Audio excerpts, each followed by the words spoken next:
ఒక రాజకీయ పార్టీ, ఒక వ్యక్తి, రావణ్ అనే వ్యక్తి పురాణాలను దూషించాడు, రాముణ్ణి సీత పైన నీచంగా మాట్లాడాడు, తీవ్రవాదాన్ని పాకిస్తాన్ సమర్థించాడు.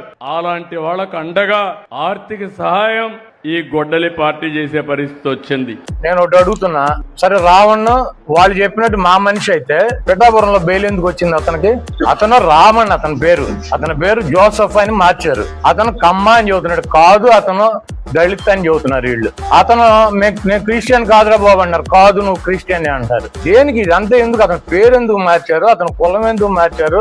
అతని మతం ఎందుకు మార్చారు? అతను 4 పోలీస్ స్టేషన్లో బెయిల్ ఇప్పించింది ఎవరు? మేమా? కాబట్టి ఇవన్నీ బాలకృష్ణ గాని, లోకేష్ గాని, చంద్రబాబును గాని ఒక మాట కూడా మాట్లాడు. అతని వీడియోలు పరిశీలించండి. జగన్మోహన్ రెడ్డి గారిని విమర్శిస్తాడు, పవన్ కళ్యాణ్ అయితే ఇక అద్దు బొద్దు లేకుండా విమర్శిస్తాడు. హిందూ మతంలో ఉన్నటువంటి అతని పేరేంటి మనోహర్ దాస్, ఇతను ఎప్పటి నుంచి తిట్టుకుంటున్నారు? 2 సంవత్సరాల నుంచి తిట్టుకుంటున్నారు. అప్పటి నుంచి ఏం చేస్తుంది ఈ ప్రభుత్వం? గుడ్డుగురాలు పొడుతుందా?